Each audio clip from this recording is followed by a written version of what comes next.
네, 오늘은 성령이 덮으리라는 제목, 누가복음 1장 34절에서 38절의 말씀을 통해서 증언하도록 하겠습니다. 네, 출애굽 때 하나님의 영이 이 장로들, 70인 장로들에게 함께 했을 때 그 장로들이 갑자기 예언을 하기도 했습니다. 이로써 그들이 하나님의 쓰임받는 일꾼이라는 것을 많은 사람들에게 하나님은 입증해 주셨죠. 우리가 이런 것을 통해서 볼 때에 하나님의 영이 우리에게 임하시게 되면 반드시 우리는 하늘의 어떤 증표를 갖게 된다는 사실을 알 수가 있습니다.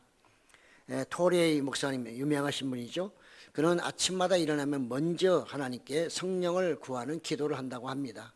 그분이 성령이 늘 함께하지 아니하겠습니까? 그렇지만 그는 늘 일어나면 성령의 충만함을 그가 늘 간구한다고 그렇게 말하는데요. 그 이유가 무엇인가? 그는 말하기를 내가 성령 충만하다고 느끼지 않았을 때 나는 말을 조심한다. 왜냐하면 성령 충만하지 않을 때 내가 하는 말은 종종 실수일 수가 있고 실언일 수가 있고 이웃들에게 상처를 입힐 수가 있기 때문이다. 나는 내가 성령 충만하다고 느끼지 않았을 때 중요한 결정을 유보한다. 내가 성령 충만하지 않고 결정을 할 때 종종 내 결정은 잘못될 수가 있고 나는 믿지 않는 사람과 꼭 마찬가지의 이기적인 결정을 할 수 있기 때문이다. 그래서 나는 사모한다. 나는 목이 타도록 사모한다. 목마른 사슴처럼 사모한다. 성령 충만을 사모한다. 그가 그의 책에서 이렇게 쓰고 있음을 볼 수 있습니다. 예수님께서도 부활하셔서 승천하신 후에 정말 마가의 다락방에 모였던 제자들에게 이제 오순절 성령을 통해서 그들의 입에서 각 나라의 말을 하게 하심으로 참으로 거기에 왔던 오순절 때 왔던 많은 디아스포라 유대인들이 그 소리를 듣고서 그곳에 성령이 함께하는 것을 깨달았게 되었습니다. 우리는 잘 아시는 대로 베드로처럼 배움이 그렇게 많지 않은 어부였지만 그에게 성령이 충만했을 때 그의 설교로 3,000명씩이나 하루에 회개하는 그런 놀라운 역사가 나타나기도 했던 것입니다. 이처럼 성령이 충만하게 되면 그 사람을 통해서 하나님 뭔가 하시는 것을 사람들이 알 수 있도록 어떤 표를 드러낸다는 사실입니다. 과연 오늘날 우리는 어떤 정말 표를 갖고 있을까요? 우리가 성령에 충만해서 하나님의 어떤 일을 하고 있는지, 또 사람들이 우리를 보면 야, 역시 저 사람들은 뭔가 다르다, 성령이 충만한 사람들이네 라고 말할 수 있는 그런 증표를 갖고 계신지요? 한번 우리는 생각을 해봐야 할 것입니다. 오늘 본문으로 돌아가면 이런 한마디로 말하면 가브리엘 천사가 정말 마리아를 통해서 수태고지, 그가 이제 예수님을 잉태하리라 라는 그런 메시지인 것입니다. 가브리엘 천사는 사가랴에게 6개월 전에 나타나서 그것도 그가 정말 그의 사명을 감당하고 있을 그 성소에 나타나서 그에게 정말 말을 했죠. 정말 너의 그 뜻이 이루어졌다, 너의 간구가 들어졌다 이렇게 말할 때 그는 깜짝 놀랐고요. 그들은 이미 나이가 많이 많았기 때문에 아이를 가질 수 없는 그런 노령임에도 불구하고 가브리엘은 사가랴에게 바로 그의 아내 엘리사벳이 아이를 갖겠다고 했을 때 참 어처구니가 없었습니다. 그걸 나보고 믿으라고 하느냐, 이렇게 해서 그는 결국 그 증표로, 믿지 않는 증표로 말을 못하는 사람이 됐고 또 그 증표로 엘리사벳이 임신을 하게 되었던 것이죠. 그때부터 6개월이 지난 어느 날 또 가브리엘 천사가 마리아를 찾아왔습니다. 그리고 그에게 하는 말이 기뻐하라, 은혜를 받은 자여, 이렇게 말합니다. 그렇지만 마리아는 그 말을 듣는 순간에 기뻐하기커녕 이게 무슨 소린가 깜짝 놀랐다는 것이죠. 오늘날 말하면 처녀에게 아이를 낳는다는 말이니까요. 은혜를 받았다는 말은 이것은 우리가 말하는 그런 은혜를 말하는 것이 아니라 누군가의 은혜로 사랑을 받아서 아이를 갖게 됐다, 그런 의미의 은혜거든요. 우리 궁예에서는 왕의 은총을 받아야 아이를 낳죠. 그런 의미입니다. 그러니까 그 의미를 깨달은 마리아는 깜짝 놀라서 이게 무슨 말인가 할 때 천사는 또 연이어서 그에게 말해주죠. 너는 분명히 아이를 낳게 될 거야. 그리고 그 아이의 이름이 예수라 할 것이다. 또 예수라 하라. 사가랴에게도 그가 아이를 낳을 때 그 이름을 요한이라고 했는데 예수님을 낳을 때도 그의 이름을 예수라 하라 해서 이미 그 이름까지 장명해 주는 이 가브리엘 천사의 모습을 우리는 볼 수가 있습니다. 그리고 나아가서 그 아이는 보통 아이가 아니라는 것이죠. 그 아이는 다윗의 집에 앞으로 정말 그 보호자에 앉을, 다윗의 보호자에 앉을 사람이다. 그리고 그의 모든 것은 영원할 것이다. 이렇게 엄청난 예언을 하고 있는 것입니다. 그래서 누가복음 1장 33절에 보니까 영원히 야곱의 집을 왕으로 다스릴 것이며 그 나라가 무궁하리라. 이 야곱의 집이라고 하는 게 어떤 의미일까요? 이것은 이스라엘 민족을 의미하기보다는 앞으로 이제 예수 그리스도를 통해서 믿는 사람들, 영적으로 구원받을 사람을 칭하여 야곱의 집이다. 이렇게 생각하는 것이 옳을 것 같습니다. 그리고 또 나가서 이것은 앞으로 하나님의 그 은혜로 말미암아 예수를 믿고 아브라함의 후손이 된 사람들의 집단, 이것을 이스라엘 야곱의 집 이렇게 말하고 있는 것입니다. 우리는 예수를 믿게 되면 아브라함의 후손도 되지만 또 하나님의 백성도 되는 것이죠. 그래서 예수님은 바로 하나님이시고 또 하나님과 함께 그 나라를 세울 것이고 영원히 그 나라를 다스리기 때문에 그가 영원히 그 보좌에 앉게 된다. 또 그의 나라는 영원할 것이다. 이렇게 예언을 했던 것입니다. 예수님의 그 그리스도의 역할은 이 땅에서 사라진다 할지라도 그분의 통치는 영원하다는 사실을 성경은 분명히 밝히고 있습니다. 우리가 이 말을 들은 이 마리아의 반응이 참 궁금합니다. 자, 사가랴는 그래도 뭐 나이가 많아서 이렇게 아이를 갖지는 못하지만 요즘에도 보면 토픽에 가끔가다 나오지요. 뭐 90 먹은 사람이 아이를 낳는 경우도 있어요. 그래서 이거 생물학적으로 도저히 이해가 안 가는데 그런 일도 있습니다. 뭐 사가랴는 어찌 보면 아직 부부가 있으니까 그러니까 뭐 난다고 해도 믿어지지는 않지만 자기네 생각으로는 이성적으로 도저히 믿어지지 않지만 그래도 천사의 말에 어느 정도 또 관심은 가질 수가 있지만 그러나 마리아의 경우는 전혀 다른 거죠. 마리아는 정말 두려워할 수밖에 없습니다. 천사가 두려워하지 말라고 했어도 그런 두려워할 수밖에 없는 이유는 우선 그가 말한 대로 나는 남자를 모릅니다. 동침한 적도 없고 아이를 낳을 만한 이유도 전혀 없는데 처녀 나보고 아이를 낳으라면 이건 욕 중에 정말 보통 욕이 아니죠. 그 당시에는 처녀가 아이를 갖게 되면 돌에 맞아 죽습니다.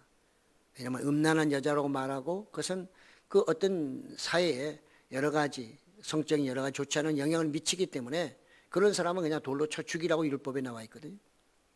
그러니까 이런 걸 생각한다면 마리아 입장에서는 두려워하지 않을 수가 없는 것이고 더군다나 자기의 생각에는 자기는 남자와 잔 적도 없는데 아이를 갖는다고 하면 또 믿어지지 않는 것은 너무나 당연하겠죠. 그렇지만 정말 그렇게 아무리 그가 그렇게 부정을 해도 사가랴의 말은 계속해서 이어지고 있음을 볼 수 있습니다. 그래서 마리아는 운명적으로 처녀지만 운명적으로 그는 아이를 낳아야 하는 것이죠. 만약에 여러분에게 이런 마리아 같은 사건이 임했다고 하면 여러분들은 어떻게 하실 것 같습니까? 뭐 가정이기 때문에 별로 감동이 없을 것입니다. 그러나 현실 속에서 주를 위해서 모든 걸 버리라고 만약에 천사가 와서 얘기한다면 여러분들은 과연 그걸 버릴 수 있을까요? 이건 쉬운 얘기가 아닙니다. 우리는 예수님이 오신 걸 다 알고 있고 마리아가 그 쓰임 받았기 때문에 참 정말 귀한 마리아다 이렇게는 생각할 수 있을지 몰라도 그 사건이 나에게 온다면 그렇게 쉽게 대답할 수 있는 것은 결코 아닐 것입니다. 오늘 만약에 천사가 이 자리에 내려와서 여러분 중에 한 명을 딱 찍어가지고 이 시간 이후에 모든 걸 정리하고 저기 아프리카 오지에 선교사로 나가라 이렇게 만약에 천사가 말한다면 어떻게 될까요? 못 들은 걸로 하기로 합시다 하든가 도망가든지 숨어버리든지 막 그러지 않을까요? 마리아도 그런 신명입니다. 그러니까 그는 처음부터 뭐 메시아고 뭐를 떠나서 아이를 자기가 임신하고 또 출산한다는 이 자체를 생각할 수 없는 그런 상황 속에 하나님은 그의 의지와 관계없이 그를 예수님의 육적인 어머니로 선정해버린 거죠. 그러니까 저나 여러분도 어찌 보면 내가 하나님을 예수님을 믿고 싶지 않아도 믿도록 하나님은 우리를 찍으시고 그 다음에 믿도록 계속 우리를 이끌어 가시고 있다. 이렇게도 볼 수가 있는 것입니다. 그래서 모든 것은 하나님의 은혜라고 할 수가 있는 것이죠. 하나님은 창세기 3장 15절부터 이 메시아가 오실 것을 누누이 말씀하셨어요. 그런데 그 시간이 많이 지체가 된 거죠. 창세기로 따지면 그 시간이 얼마인지 우리는 정확히 알 수가 없습니다. 또 말라기를 따져보다도 몇백 년이 지났습니다. 그 수많은 세월이 지난 동안에 하나님의 때에 딱 맞아서 그 때에 가장 적합한 사람이 누구냐? 한 사람은 사가랴 제사장이었고 또 그의 아내 엘리사벳이었고 오늘 또 한 사람 그 모든 하나님의 역사를 새롭게 쓸 수 있는 그 일을 할 수 있는 거기에 가장 적임자가 누구냐? 바로 마리아였던 것입니다. 처녀가 잉태하여 아들을 낳으리니 예수라라. 이사야 7장 14절의 말씀을 바로 그것을 정말 그대로 실천할 수 있는 성취할 수 있는 하나님이 쓸 수 있는 그 사람이 누구냐? 마리아 한 사람이었다는 것이죠. 저나 여러분도 어찌 보면 그런 면에서 특별히 부르심을 받았고 하나님이 이 일저를 맡기셨는데 그 일을 잘 해야 할 것입니다. 우리는 성탄절이 이제 다음 이번 주 토요일에 우리가 드려지면서 또 성탄을 맞이해서 예수님도 그 사명을 감당했을 때 오셔서 죽도록 그 사명을 감당하셨는데 저나 여러분도 다시 한번 그런 사명의식을 가지고 또 그것을 이행할 것을 우리 한번 생각을 해봐야 한다 이렇게 생각이 되어집니다. 마리아는 아무리 천사가 그래도 정말 계속해서 반박하면서 이건 자기에게 있을 수 없다 이렇게 얘기를 하죠. 아무리 그가 손사래를 쳐도 천사는 얘기합니다. 하나님이 못하실 일이 있느냐? 하나님은 모든 것을 하실 수 있다 하면서 계속해서 이 마리아를 지금 설득을 시키고 있고 그의 마음을 지금 바꾸도록 요구하고 있는 것을 볼 수가 있습니다. 하나님의 일이라고 하는 것은 우리가 보통 때는 평범한 일상생활 속에서 모든 것이 이루어지지만 하나님이 어떤 특별한 일을 하실 때는 특별한 방법을 쓰십니다. 그 특별한 방법이 바로 초자연적이죠. 우리 입장에서 볼 때는 초자연적입니다. 하나님의 입장에서 보실 때는 그냥 그분이 평상시에 하는 것이죠. 이렇게 보는 것에 따라 차이는 많이 있겠으나 어쨌든 간에 초자연적이든 하나님이 일상적으로 하시는 일이든 간에 하나님이 하시고자 하는 이 일은 반드시 성취된다는 사실을 이 마리아를 통해서 다시 한번 우리는 알 수가 있는 것입니다. 마리아는 계속해 천사가 하나님은 모든 것을 할 수 있고 그 다음에 당신은 반드시 임신을 하게 될 것이라는 이 말과 동시에 그가 믿지 아니하니까 결국은 이제 그에게 어떤 식으로 그래 당신이 여기 남자를 모른다면 이제 하나님의 방법으로 아이를 낳게 하겠다. 그게 바로 오늘 하나님의 능력이 너를 덮으리라. 오늘 제목이 성령이 덮으리라 이렇게 말씀하셨는데요. 제가 제목을 달았는데 성령이 마리아에게 오셔서 10개월 동안 사람들이 아이를 잉태하면 10개월 동안 뱃속에 있듯이 예수님도 그렇게 하시겠다는 것이죠. 그러니까 마리아에게는 이게 도대체 뭔 소리인지 이게 난생 처음에 이해도 되지 않습니다. 하나님의 능력이 그를 덮는다는 게 무슨 의미로 마리아는 이해했을까요? 우리가 이스라엘 백성들이 그 광야를 지나갈 때 하나님은 구름 기둥으로 그들을 감쌌다. 구름으로 감쌌단 말도 자주 하시고요. 우리가 좀 더 이해하기 쉬운 것은 이 룻과 보아스가 몰래 만난 것도 아니죠. 보아스가 집에서 이제 누워있을 때 이불을 덮고 누워있을 때 그 시어머니 나오미가 룻에게 하는 말이 있죠. 너는 보아스 집에 들어가서 그의 이불 밑에 그 발꿈치 이불 밑으로 조용히 들어가서 있으라 이렇게 말하죠. 그건 오늘날 말하면 우리가 결혼하면 합궁이나 똑같은 것이거든요. 그러니까 성경에서 하나님의 능력이 너를 덮는다는 말은 내가 너로 아이를 갖게 하겠다. 그 말과 똑같은 것이죠. 우리는 육신을 통해서 육신의 아버지를 통해서 아이를 낳지만 마리아를 통해서 하나님은 그분의 영을 통해서 아이를 갖게 해주고 또 그가 메시아가 될 것이다. 그래서 천사도 그가 네가 낳는 그 아이는 바로 하나님의 아들이다. 이렇게 말을 한 것입니다. 이게 믿어지시나요? 이건 정말 믿기 어렵습니다. 이거는 하나님이 성령이 우리에게 믿도록 하지 아니하면 이거는 아무리 해도 나를 때리고 뭐 해도 기도를 많이 한다고 해서 믿어지는 사건이 아니고요. 이거는 성령이 나에게 임했을 때 그게 믿어지죠. 마리아는 지금은 안 믿어지지만 자기에게 아이가 생긴 이후부터는 그게 확실하게 믿어질 것입니다. 사람들이 다 부정하고 아니라 해도 마리아만큼은 그것을 믿을 수밖에 없죠. 왜? 자기 사건이니까. 경험했기 때문에. 그래서 나중에 이제 우리는 목자들이 와서 볼 때 그들이 뭐라고 그래요? 정말 하늘엔 기쁨이 영광이 하면서 찬양하는 그런 찬송을 들을 때 그 아버지 요셉도 옆에 있었으나 마리아는 그들의 말을 마음에 두었더라. 이런 얘기하는 이유가 바로 성령의 경험을 한 마리아이기 때문에 그런 거죠. 그때부터 예수님이 정말 예수님의 성령으로 마리아의 몸에 오신 그때부터 예수님은 완전한 하나님이시고 완전한 또 사람이신 것입니다. 겉으로 볼 때는 완전한 사람이지만 그 내적으로는 완전히 신이죠. 그래서 우리가 예수님은 완전한 신이자 완전한 사람이라고 이렇게 표현을 하고 있는 것이죠. 사람이 표현할 수 있는 최상의 표현이다. 그렇게 생각을 할 수가 있습니다. 예수님은 바로 이 땅에 오시면서 그는 여호와는 구원이시라는 이런 이름으로 이 땅에 오시게 되는 것이죠. 그래서 정말 이 가브리엘은 이 마리아에게 네가 이제 아무리 부정을 해도 이 성령으로 잉태될 거다. 어찌 보면 그 순간에 이미 성령은 그에게 임하셨고 마리아는 잉태했을 것 같습니다. 왜냐하면 세례 요한하고 6개월 차이거든요.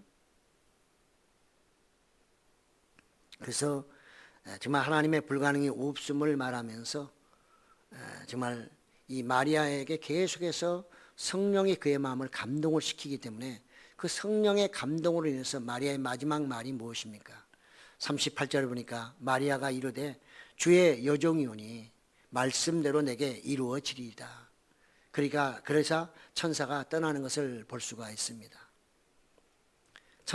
성령이 이미 마리아에게 임한 후에 그의 마음을 계속해서 녹여줬던 거죠.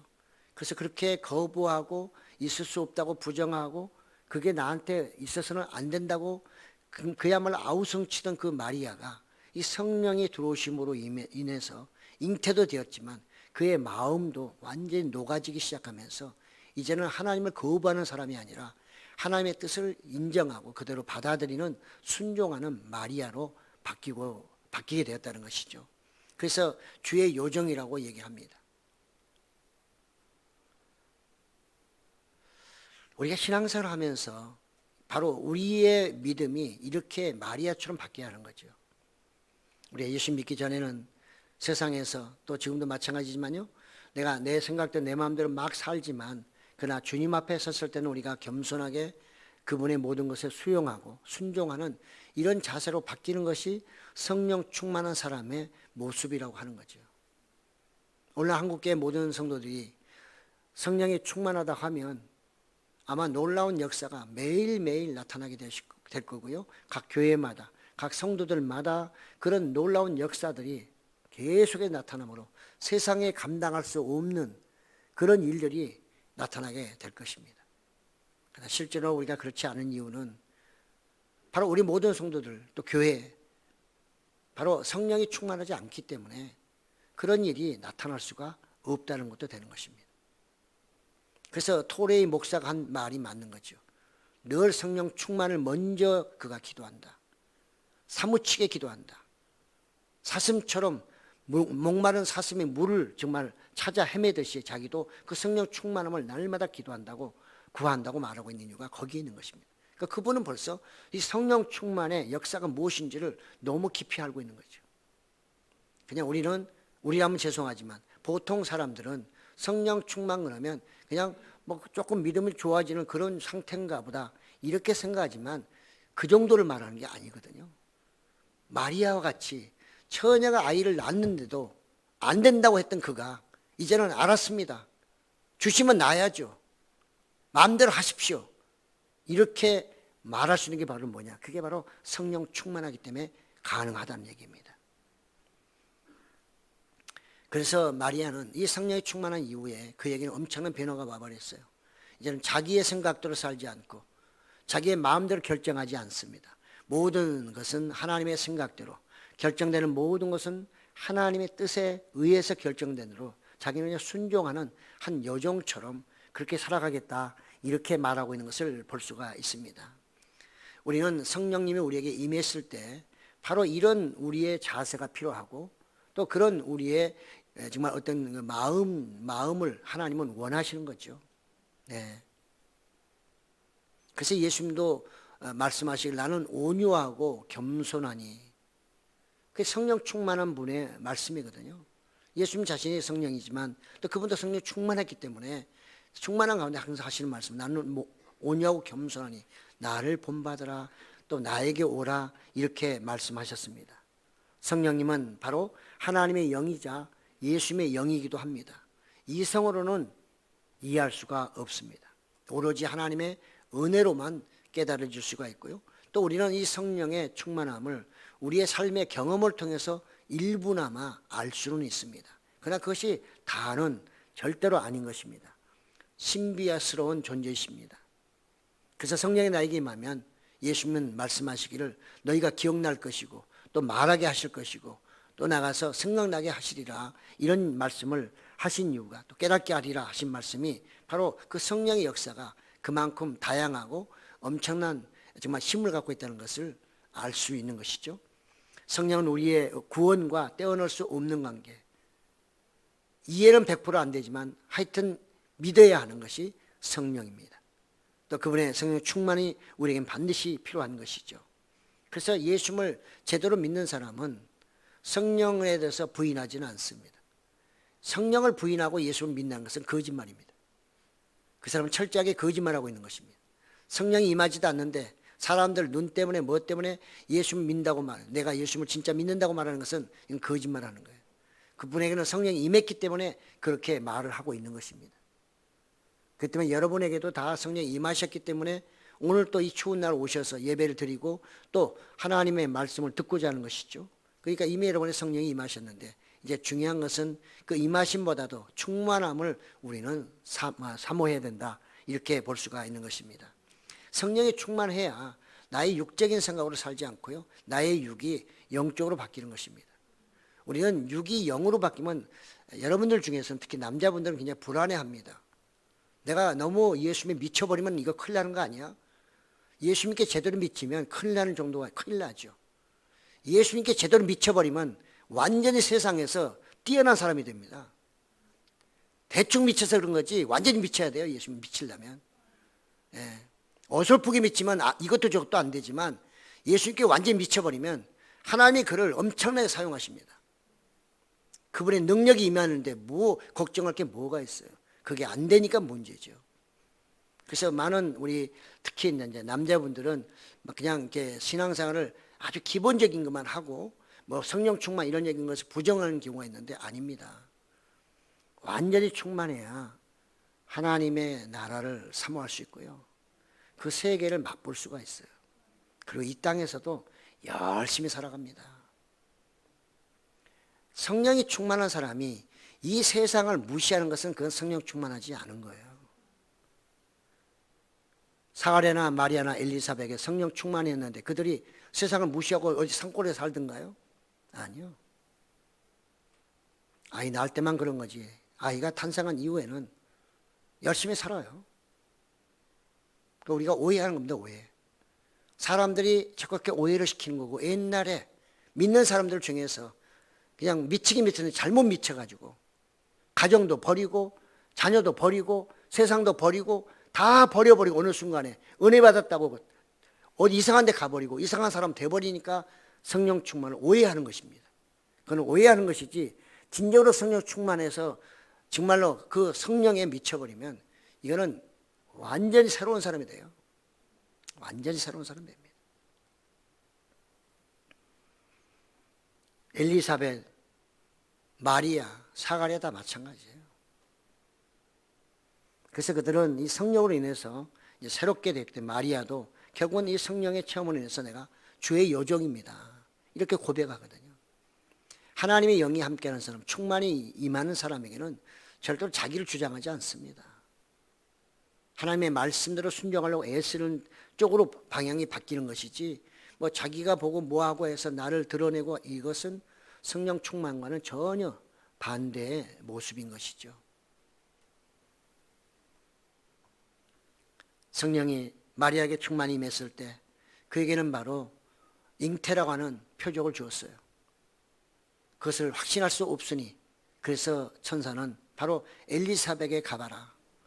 그러면 내가 말한 것이 진리라는 것을 알게 될 것이고 그대로 이루어질 거라는 것을 믿게 될 것이다. 그 천사가 이제 나는 주의 여종이니 하면서 모든 걸 그러면 마음대로 하십시오 하고 그가 완전히 굴복하고 순종했을 때 천사가 떠나고 그래서 이 마리아가 엘리사벳에게 이제 달려가게 되잖아요. 엘리사벳에게 갔을 때 서로 인사를 합니다. 왜? 친척이니까. 지금 엘리사벳이 시골에 있는 것은 왜냐하면 나이 먹어서 임신을 하니까 부끄러운 거예요. 여러분 80대에서 만약에 몇 살인지 정확히 모르지만 여러분 80대 가지고 아이를 가졌다 그러면 어떻게 할까요? 손자 딸도 뭐 이렇게 좀 아이를 가질 나이에 자기가 임신했다. 80 넘어서 임신했다면 막 버젓이 다니면서 자랑하고 다니겠어요? 부끄럽고 창피하죠. 똑같은 거죠. 엘리사벳도 그랬어요. 나이가 많았기 때문에. 그래서 시골에 좀 가서 몰래 숨어 있는 거예요. 부끄러우니까. 그거를 천사가 마리아에게 알려줬겠죠. 한번 가서 봐라. 근데 우리는 놀라운 것은요. 이 성령의 역사하심이 얼만큼 폭넓은가 하는 것입니다. 원래 우리는 네트워크가 있잖아요. 위성을 쏘니까. 미국에서 쏴도 한국까지 다 와요. 네. 인터넷에서 세상이 지금 하나가 됐어요. 지금 세상은 너무나 편한 세상이기 때문에 성령의 교통도 아주 쉽게 설명할 수 있습니다. 마리아가 엘리사벳을 찾아가 가지고 인사를 서로 한 다음에 엘리사벳의 말을 들어보세요. 엘리사벳이 마리아가 천사를 만났는지 그 다음에 마리아가 아이를 가질 것인지 어떻게 알겠어요? 근데 그가 인사하고 나서 이 마리아에게 하는 인사가 1장 45절에 나오거든요. 보니까 주께서 하신 말씀이 반드시 이루어지리라고 믿는 그 여자에게 복이 있도다.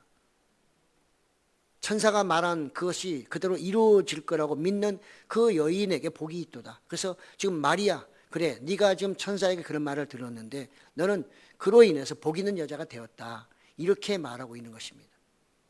그러니까 성령의 역사라고 하는 것은 우리가 직접 누구의 그 사람이 듣지 않았더라도 이 영감이라는 말을 쓰잖아요.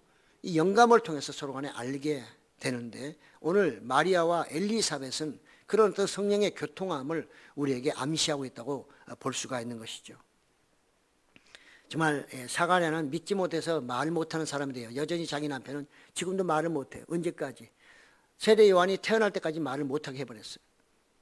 그렇지만 마리아는 마지막에 그 수긍함으로 순종함으로 인해서 그런 이렇게 자기의 모든 것을 활동도 하고 말도 하면서 자기의 나타날 일에 대해서 다시 한번 확인하는 그런 마리아의 모습을 우리는 볼 수가 있습니다. 수태고지는 너무 중요하기 때문에 성경마다 나와 있는데요. 마태복음은 이제 이후의 사건이죠. 마태복음 1장 20절 21절에는 주의 사자가 현몽하여 누구에게? 그 마리아의 약혼자 이 요셉에게 나타나죠. 이 요셉이 가만히 들으니까 자기 약혼자 언제 사실은 정혼자거든요. 결혼한 사람이에요. 그러니까 아내나 마찬가지죠. 이스라엘의 어떤 관습에서 1년간 약혼한 다음에 1년간 떨어져 있다가 그 다음에 이제 처갓집에 가서 아내를 데리고 오는 게 관습이거든요. 그럴 때 그런 기간이 있었는데 자기 그 아내가 아이를 가졌다는 거예요. 배가 부르다는 거예요. 이 소리를 요셉이 들은 거예요. 그 요셉이 그냥 이것을 드러내면 돌로 맞아 죽을 것 같으니까 근데 요셉의 사람이 좀 괜찮은 사람이죠. 에라 모르겠다. 그냥 이혼하고 끝내버려야 되겠다. 이렇게 생각을 했던 거죠. 천사가 그걸 알고 또 천사가 찾아와서 두려워하지 말라 하면서 그를 데려와라. 성령으로 잉태되었다. 이렇게 말하고 있는 것이죠. 그래서 이 수태고지에 대해서는 마태복음 나름대로, 또 누가는 누가대로 기록하고 있고, 요한복음은 말씀이 육신이 되어 이 땅에 오심에 말씀이 육신이 되었다. 요한복음은 이제 공관복음 조금 차이가 있으니까요. 그렇게 해서 표현하고 있는 것을 볼 수 있습니다. 어쨌든 예수님은 동정녀 마리아, 처녀 마리아에게 이 땅에 오실 때 사람의 몸으로 오셨다는 사실이죠. 성령으로 잉태해서 사람의 모습으로 이 땅에 왔기 때문에 참 이것을 믿는 사람들은 복이 있는 것이죠. 이걸 믿으려고 애를 써도 안 믿어지기 때문에 예수를 못 믿는 사람이 참 많습니다. 그러나 저나 여러분은 이성적으로 도저히 믿을 수가 없고 믿어지지도 않는 것인데 그냥 의심 없이 믿어지게 하신 하나님 은혜에 감사하고요. 그래서 늘 우리가 이제는 재림하실 예수님을 믿게 하신 하나님께 우리는 또 감사를 드려야 할 것입니다. 저는 오늘 말씀을 통해서 한 3가지 우리에게 적용할 것이 무엇일까? 3가지만 정리합니다. 첫째로 영적 세계는 신비롭고 초자연적인 세계입니다. 우리가 항상 신앙생활 하면서 놓쳐버린 게 무엇인가? 뭘 하다 보면 어떤 일이 있을 때 반드시 그것을 우리의 육적인 이성적인 눈으로 먼저 그 잣대로 재본다는 거죠. 우리는 그것이 아니라 하나님의 관점에서 한번 그 사건을 조명해 볼 필요가 있는 것이죠. 왜 하나님은 이렇게 하셨을까? 왜 하나님은 지금 이렇게 일을 진행해 가실까는 그 하나님의 의견을 물어봐야지, 내 이성을 가지고 이건 아니고 저건 아닌데 왜 이렇게 하는 거지 하면 그것은 믿음이 될 수 없다는 것입니다. 왜냐하면 기독교는 하나님이 천지를 창조했다는 것을 믿으라는 것입니다. 따지지도 말고 그냥 믿으라는 거예요. 그렇기 때문에 우리는 하나님의 말씀이나 하나님을 이성으로 연구하거나 분석해서 하나님이 믿어지지 않습니다. 수많은 진보적 신학자들은 이거저거 나누고 쪼개고 하다가 하나님은 온데간데 없이 믿음도 팔아먹어버리고 하나님을 떠나는 그런 신학자도 많습니다. 여전히 신학자지만 하나님 예수님은 안 믿는 사람도 너무 많습니다. 쪼개서 이해되는 게 아니고, 이거는 하나님의 성령으로 인해서 나에게 믿으라고 할 때, 마리아에게 네가 아이 낳을 거야, 너는 성령으로 아이 낳을 거야, 그러면 그것이에요. 그걸로 더 이상 그거에 대해서 뭐 반박해봤자 안 되는 거고, 왜요? 설명을 아무리 해줘도 알아듣지도 못할 뿐만 아니라, 왜? 그것은 초자연적인 것 때문에, 우리 이성을 초월하는 초이성적인 것 때문에 신앙은 이해할 수 없는 게 많습니다.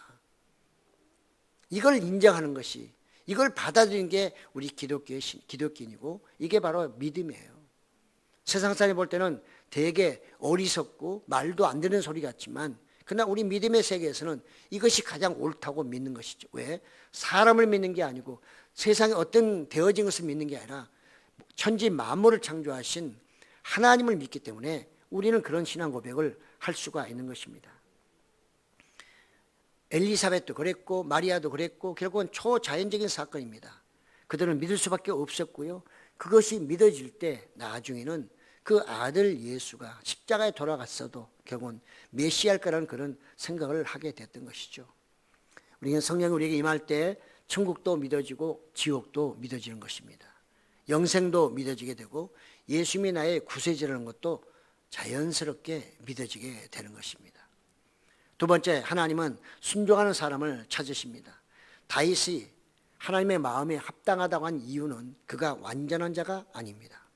그렇다고 우리는 그냥 불완전한 상태로 막 발전하라 이런 뜻도 아니죠. 최선을 다해 살아가지만 다윗이 아무리 최선을 다해서 산다 해도 그는 완전한 사람은 결코 아닌 것입니다. 그가 완전했던 것은 하나님의 말씀 앞에서는 무릎을 꿇고 순종했다는 사실이죠. 그 부분에 대해서는 그는 완전한 자입니다. 그래서 하나님 마음에 합한 사람이었죠.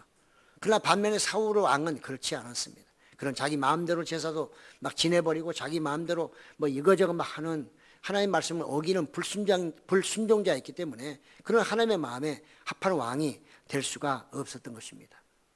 하나님의 마음에 합한 자들, 노아나 아브라함도 역시 순종하는 사람들, 오늘 나오는 마리아도 결국은 하나님의 말씀에 순종했기 때문에 그는 하나님이 하시고자 하는 그 일, 처녀가 잉태하여 아들을 낳을 것이니 그게 그에게 은혜로 돌아간 것입니다. 아무에게나 주어진 것이 아니라 순종하는 자에게 하나님은 찾아오시고 그에게 하나님의 일을 맡기시다는 사실, 우리는 꼭 그것을 기억해야 할 것입니다. 그 때문에 마리아는 주의 여종이오니 말씀대로 이루어지리이다. 이 신앙 고백은 매우 중요한 것이죠. 오늘날 우리가 신앙생활하면서 항상 모든 일에 있어서 어떤 일이 있더라도 하나님의 뜻으로 받아들이고 우리가 수용하면 나머지는 하나님이 또 다른 길을 준비하고 계시다는 사실을 우리는 나중에 확인해 볼 수가 있는 것입니다. 마리아에게 아이를 잉태하리라 했을 때 못 믿었으나 가서 엘리사벳을 보고 그는 간접적으로 이제 나도 선사의 말도 되겠구나 하는 것을 확신했을 것입니다. 우리는 성경을 보면서 수많은 사람들의 간증을 들으면서 하나님이 하신 말씀이 진리라는 것을 믿고 거기에 순종할 때 저나 여러분도 이 시대에 귀하게 쓰임받을 줄로 믿습니다. 마지막으로 하나님은 결코 포기하지 않으십니다. 하나님은 전지전능하신 분이기 때문에 그분의 계획은 늘 완벽합니다. 그 때문에 그것을 취소할 일도 없고 그것을 하지 않을 이유도 없는 것입니다. 하나님은 사람이 아니고 신이시기 때문에 반드시 그분의 계획은 이루어진다는 사실입니다. 문제는 사람을 통해서 이루시기 때문에 거기에 적합한 사람을 찾으시는 겁니다. 하나님은 대충 하지 않으세요. 그냥 이거 없으니까 저걸로 대체하고 그런 분이 아니라 지금까지 우리가 역사를 본다면 그 수많은 기간 동안에 하나님이 일을 안 하시고 그 어떤 때에 하시는 거 보면 그 시대에 그런 사람이 나왔기 때문에 하셨다고도 볼 수가 있거든요.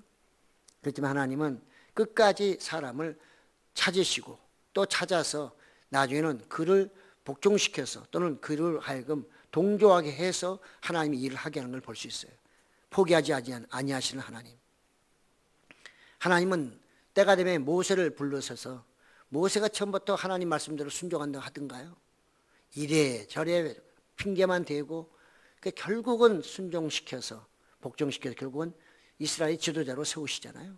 요나도 마찬가지, 마리아도 마찬가지, 저나 여러분도 마찬가지입니다. 우리는 그냥 예수 믿게 된 걸로 생각하지 몰라도 우리가 모르는 사이에 하나님 우리를 찾아오셨고 우리의 마음 곳곳에 부정적이고 안 믿으려고 하는 마음, 불순종하는 마음, 이거 모든 걸 제거해 가면서 우리의 마음을 돌려서 여기까지 오게 하신 줄로 믿습니다. 그래서 우리는 늘 모든 것은 하나님의 은혜로다는 이 바울의 그 신앙 고백이 우리의 신앙 고백이 되어야 하는 것이죠. 하나님은 예수님도 끝까지 설득시켰잖아요. 예수님은 나 십자가 못 지겠다고 아버지 앞에서 막 그냥 항의할 때 하나님은 안 된다고 하시고 또 설득해서 결국은 그 십자가를 진 이후에 부활이 있고 만왕의 왕의 자리를 내가 너에게 주겠다고 하는 하나님의 그 언약 속에서 그때부터 예수님은 이제 자발적으로 십자가를 지는 그런 모습이 있었다는 사실입니다. 모든 게 되어진 것이요, 그냥 우연히 된 것처럼 생각하지만 우리가 예수를 믿게 되기까지는 보이지 않는, 내가 알지 못하는 이런 모든 과정들을 통해서 저나 여러분이 지금 예수를 믿고 있고 더 나아가서는 또 우리를 설득해서 보지도 못한 그 예수님이 승천하셨다고 하는데 그분이 다시 재림하시고 심판하실 것까지도 우리를 설득하셔서 우리를 믿게 하신 하나님. 그래서 우리는 하나님의 은혜에 감사하고 모든 것은 주님의 은혜입니다. 우리의 신앙 고백은 우리가 주의 종이니 주의 말씀대로 이루어 주시기를 원하나이다. 이런 우리 신앙 고백이 마리아처럼 있어야 될 줄로 믿습니다. 그런 은혜가 여러분에게 충만하시기를 예수님의 이름으로 축복합니다. 아멘.